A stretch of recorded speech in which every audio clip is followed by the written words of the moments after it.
அடுத்த வாரம் தொடர்ந்து 4 நாள் லீவ் வருது. இப்போ நீங்கள் உங்கள் ஃப்ரெண்ட்ஸோடு சேர்ந்து கொடைக்கானல் போகணுன்னு நினைக்கிறீங்க. இதை எப்படி இங்கிலீஷில் சொல்கிறது? 4 நாட்கள் விடுமுறை அடுத்த வாரம். 4 days leave in the next week. இப்போ அடுத்த வாரம் 4 நாட்கள் விடுமுறை இருக்கிறது. இந்த இருக்கிறது தான் ஆர். There are 4 days leave in the next week. சிம்பிளாக இருக்கும். இந்த மாதிரி சிம்பிளாக நீங்கள் ஃப்ரேம் பண்ணணும்.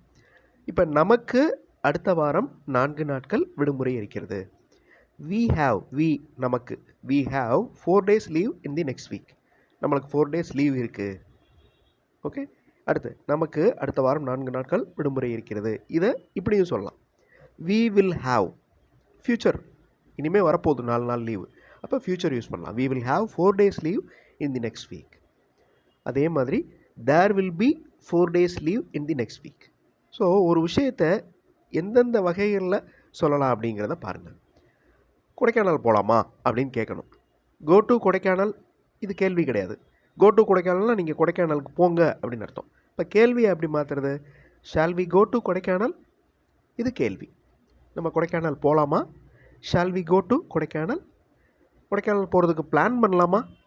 Shawl we plan for a Kodaikanal trip. Okay, for a Kodaikanal trip. Let us plan for a Kodaikanal trip.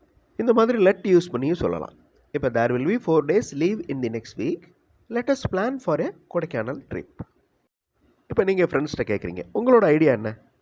நீங்கள் என்ன பண்ணலான்னு நினைக்கிறீங்க? இதை எப்படி இங்கிலீஷில் கேட்குறது? ரொம்ப சிம்பிளான கொஸ்டின் தான், நம்மளுக்கு தெரிஞ்ச கொஸ்டின் தான். கமெண்ட்டில் ஆன்சர் பண்ணுங்கள். ஃபுல் வீடியோ பார்க்குறதுக்கு தமிழ் வழி இங்கிலீஷ் சேனல் பாருங்கள். அதில் சிச்சுவேஷன் பேஸ்டில் நிறையா இங்கிலீஷ் ப்ராக்டிஸ் வீடியோஸ் இருக்கும். தேங்க்யூ.